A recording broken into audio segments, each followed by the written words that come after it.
to the next level.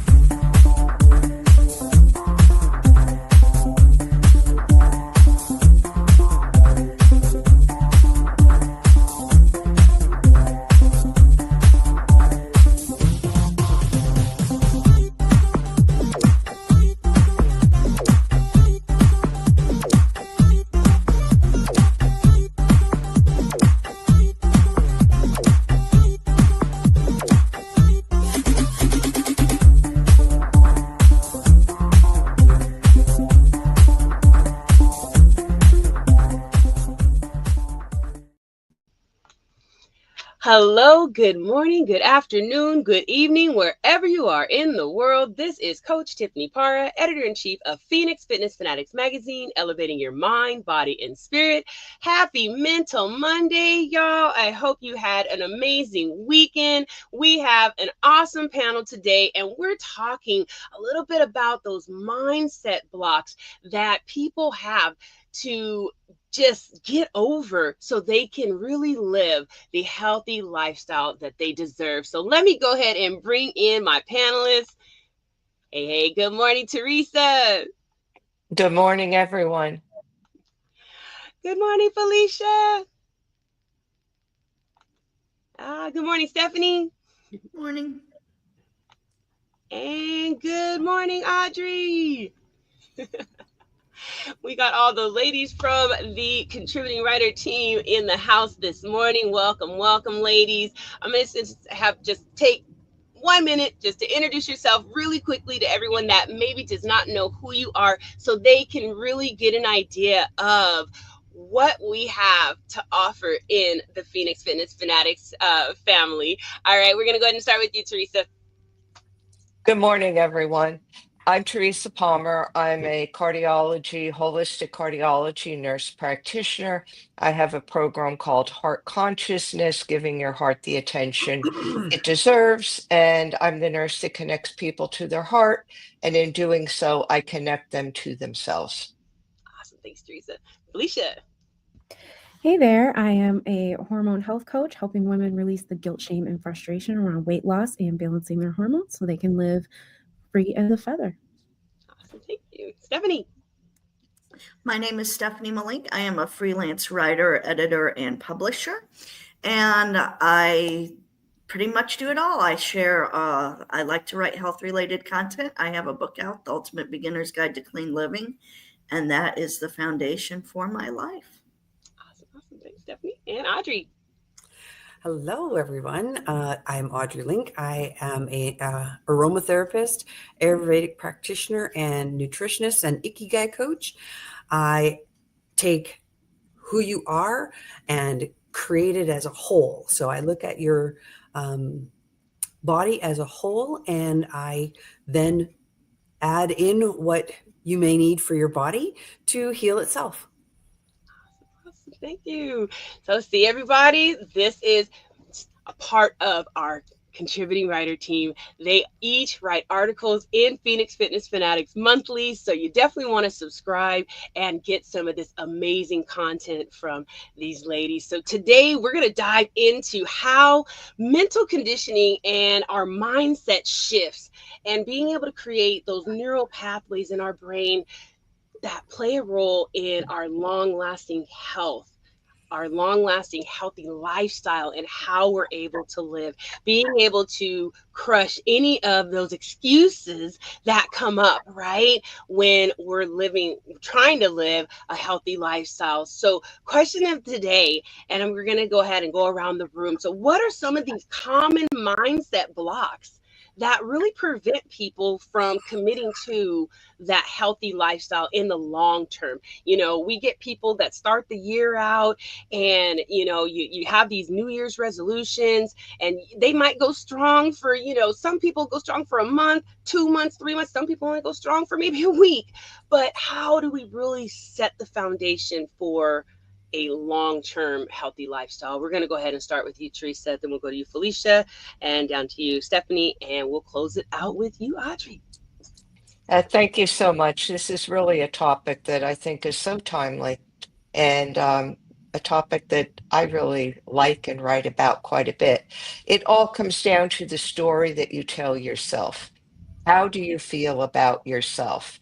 I think a lot of times we start and stop things because we don't feel worthy or feel like we can be successful. So it's not a fear of failure, it's actually a fear of success, of Mm, succeeding. And there's a lot of mind blocks that can cause that.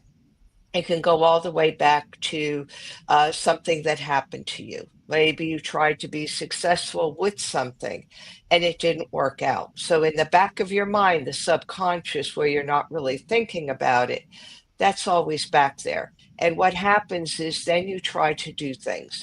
You try an exercise program. Well, you sabotage yourself because you get so far and then that subconscious clicks in. Now, you're not aware of this, but the subconscious clicks in and it says, oh, well, she failed at this back in 1995 or 2005 or whatever. And it's a self-sabotaging behavior. So once you become aware, like if you try something and say you try to exercise or you try to cut back or you try to do healthy eating, and every time you do it, you get to a certain point. Maybe it's a week, maybe it's a month, maybe it's 3 months. You get to a certain point, and then boom, it falls apart. At that point, what you really need to do is sit back, take some time to really think about what's going on. Because the real issue isn't that you either can't exercise or can't lose weight. The issue is that something's blocking that. And you just need to go back and ask yourself, was there a similar situation where this happened to me before? Had I tried something that possibly didn't succeed? Do I really, what's the story I'm telling myself? Do I see myself as self confident as being able to succeed? Or do I have doubts? Do I have these self doubts that come up? Do I see myself perhaps as not worthy to be able to succeed with this? And it's really, I know I talk a lot about going inside yourself in that inner landscape, but that's where it all starts. that's right. That's where we hold the good, the bad, and the ugly. So that's what needs to really be sorted out. It's like going through your computer, going through your files. What do you need? What no longer serves you? What do you need to get rid of? And then proceeding from there. So it's all about what happened, how could we turn this around, and how do you change your story? You have to believe it, number one. So it's not enough to think positive. There's a lot of talk about, oh, just think positive and it'll manifest. No, it won't. You have to believe it, and you have to believe that with your heart and soul, because your subconscious and your inner self knows when you're not being truthful and knows when you're trying to fake it. And when you're trying to fake it, it's just not going to work. It may work in the short term, but for the long term results, it's not going to work. You have to do the inner work, find out what's bothering you, and then change that story that you're telling yourself and believe that story. Not just give it lip service, but really believe it. And that may take some time. These things don't happen overnight. But that's my take on it. Thank you. Thanks, Teresa. Felicia, it's your take. Yeah. So I had three things in mind, similar to Teresa's taking inventory. I would definitely agree with that. But I actually would think on the outside in, just because the first, I guess, couple decades of our lives were shaped by our surroundings, by our family, by our culture. And that was a lot for me to have to work through in order to get to my goals, right? Because culturally, there's comfort foods, soul foods that we eat. There's the eating for comfort in general. There's just so many of those types of cultural things. And then also your family gets used to the way you look and who you are as an identity.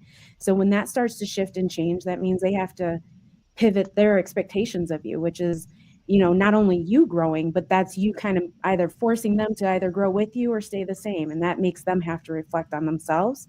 So that's not always just a battle of the self. You also sometimes have to battle those that have been close to you your whole lives just to stand up for your own will to do what you want to change. So I totally agree with what Teresa was saying in terms of that internal work. That's a part of it.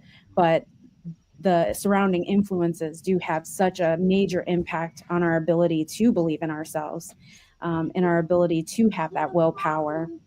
And so I say, look at what taught you what you know.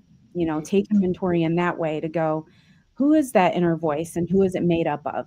I know mine was made up of a combination of my mom, different family members, my sister, my dad, just people that I respect. And so as a result, when I did try or start to lose weight in a positive way, those same people were like, are you okay? They're thinking I'm going through a health crisis of some sort, and I'm really not. They're just seeing that I'm losing 20 pounds, and they're like, wait, that doesn't look healthy to me, because health to me looks plump, fat, and comfortable, and that's culturally what I was taught. So, to see me any other way, the next thing I was going to mention was seeking examples, examples of other people who look like me that were successful doing the thing I want to do, right? Because that can give you the belief that you may not have. A good personal example that's recent to me is, I have a little one that's 2 years old, and I had gained roughly about 80 pounds during that pregnancy. And I knew, though, because I had lost 80 pounds before, that I could do it again. So that was one thing that I'm like, I believe, because I saw myself do it before. It's just a different circumstance now.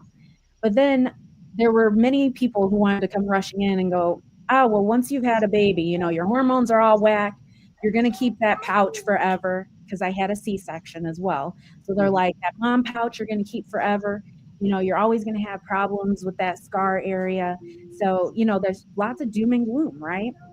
And then, hold on, baby. And, little one's right here trying to get involved. But, but then I ended up finding an athlete that had done, baby, stop, please. That had done just the thing I wanted to do. She had lost, no, sorry. You're good.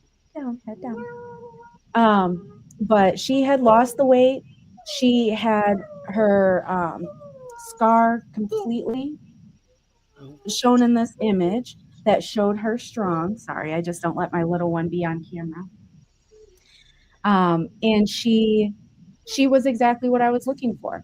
She showed the image that you could lose the mom pouch, you could recover from C-section and still be a strong, beautiful athlete. And though I'm not trying to be an athlete specifically, she was showing that what I wanted was possible. Right. And the last thing I wanted to say was accountability. Yes, after I'm done, baby. We had this conversation. But last thing is accountability. Those that believe in you and believe what your goals are, Right. and that will support you. Not make you feel guilty or crazy or funny about it, but will consistently support what your goals are and remind you of why you want to do it, and let you know that what it is possible and achievable for you. Absolutely. Absolutely. Thanks, Felicia. Yeah, thank you. Stephanie, what's your take? Okay, my take is it's hard. I mean, I've been going through mental issues, and sometimes I just have to remind myself I'm not the only one going through this. Most of my issues right now stem from being a newspaper publisher in this contentious world where everyone wants to pin you on one side of the spectrum or the other, even though those of us that are professionals know it's down the middle, it's both sides, you're not playing favorites. And knowing that every single person that is in the media is going through the same thing I am right now. Everyone calls us the L word, and it's like, no, we're not. So just keeping in mind that and reminding myself that I am doing what I feel like the country needs at this time. And then taking time for me. Yesterday, I took the day off for the first time in almost 7 months, and it was good. I did what I needed for me. I bought a new pillow so I can get better rest at night. I bought some new workout shoes that I'm not in pain and I slept. I did what I needed to do to have some self care time. And self care is going to look like different things to different people. Maybe it's uncluttering your house that is driving you crazy instead of sleeping, or catching up on laundry, or doing things like that. Self care is going to be different things to different people, and your environment definitely affects your mental health. Yeah. A lot of the people that I know that are supporting me, I would not be here still if it weren't for the people supporting me, because I'm not individually strong enough to do a lot of to take a lot of this stuff on my own. So just be strong, keep people in your corner that believe in you and know what you're trying to accomplish, and focus on the good. Yeah. Yeah. And by refreshing those positive things, again, the neural pathways, the more you build on a positive accomplishment, the stronger those connections get. Absolutely. Absolutely. And I love that you took that self care, because that self care is, it really is everything. And I think that is the key to having that healthy lifestyle, right? It's celebrating those small wins, whatever they are, whether it be getting a little extra sleep, whether it be pushing away from that plate a little bit, whether it be, getting outside and, grounding, taking a day off. I mean, that's huge. I mean, 7 months, so you need a lot more of that. So, but that does definitely help us to find that balance in that healthy lifestyle. So I love that. I love that. Okay, Audrey. Now, can you repeat the question? Because I want to make sure I stay on the question. Absolutely, absolutely. Kind of lost So it. so it's what are some of those common mindset blocks that prevent us from really committing to living that healthy lifestyle for the long term? We really need to have that mental conditioning, and those what are those mindset shifts that maybe you have done, to really live the healthy lifestyle that you have, because you have been doing this for a long time now. So all of us here are examples to people, to show them that we can live that healthy lifestyle for the long term. Thank you for reiterating that. Right. Yeah, so some of the blocks for me, kind of like Felicia, is conditioning from the young age. It's my environment. Examples of my parents, my siblings, my school. Just if you walked into school and you were bullied, that creates a mindset, right? If so some of the blocks come from how you grew up and all of that kind of stuff, and to change that um, has to be consistency. For me, a lot of that is consistency and repetition. It's like, you saw Felicia's little one kind of a little bit there, right? And as a parent, it's don't touch the stove kind of thing, right? And repeatedly telling them because they want to be up there, right? It's repeatedly telling the child that you do this and do that, and how to do this, and they constantly try to stand, right? And we're constantly saying words so they learn our language, that kind of stuff. So to condition our brain, for me, is repetition. Yeah. It's I've gained weight. Now what do I do to take the weight off? Watch my diet, do exercise, right? And it's repetition day in and day out. So it's watching my schedule as to what I'm doing. Last few days have been totally chaos because I'm putting a flooring in. So my routine has been totally off, and I'm feeling it, So for me, it's that repetition to change those old patterns that we want to change. So that's kind of my mental conditioning. I love it. I love it. And that repetition is everything. Consistency is key to a long term healthy lifestyle, and even if you do fall off, as Felicia said, find people to surround yourself with that are going to help you stay on point. I think everybody kind of touched on having, people around you as well.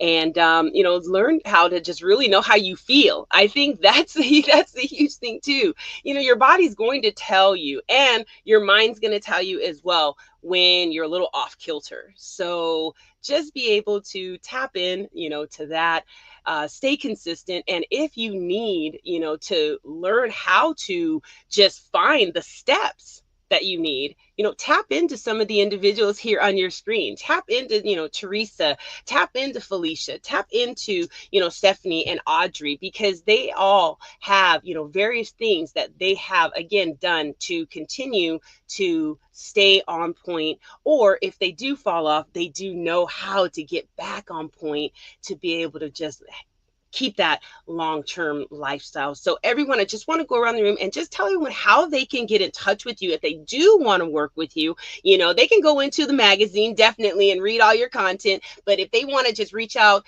directly to you, how can they get in contact with you? Go ahead, Teresa, and then we'll go Felicia, Stephanie, and then Audrey. The best ways to get in contact with me are my website, www.wellbeinggal, all one word.com, and it's WELLBEINGGAL.com, or Instagram. You could message me on Instagram. Either way works. I check all my emails through my website, and I also am on Instagram. So those would be the two ways to get in touch with me. Felicia, how can they get in touch with you if they want to work with you? I'd say the easiest way is going to be setting up an appointment and doing my small application on freeasafeather.com/apply. There you can also learn about my hormonal harmony program. Otherwise, look at Felicia Pelto on Instagram and Facebook, as well as Free as a Feather on LinkedIn, on Facebook, as well as Felicia Pelto on LinkedIn. Thank you. All right, Stephanie, how can they connect with you? Yes, my email is writebysteph@gmail.com. On Facebook and Instagram, I'm Stephanie Malink, and then I am also Right by Steph on Facebook. And you can also call or text 314-952-7525. I'm open to that. I get calls and messages from all over the country with my different businesses, so I answer everything unless it actually has the word spam in the dialer box. So I love to talk to people. I love to share my journey, and I enjoy getting other people on the same train track as me. Awesome. Thanks, Steph. All right, Audrey. Yeah, so best way to get a hold of me is the number on the link. It's WhatsApp. And then I send a short health survey, and then we can discuss what kind of is in the health survey, and we can target exactly what is for you. So best way is there. But as under my name, Audrey Link, as it's spelled on the screen there, Facebook, LinkedIn as well. Awesome. So to start our week, we're going to do something a little bit different here. So I want to go ahead and everybody think about just one word, and we want to let the audience know that one word. We're going to say stay, and that one word. So my one word for you guys, everyone, stay resilient. Teresa.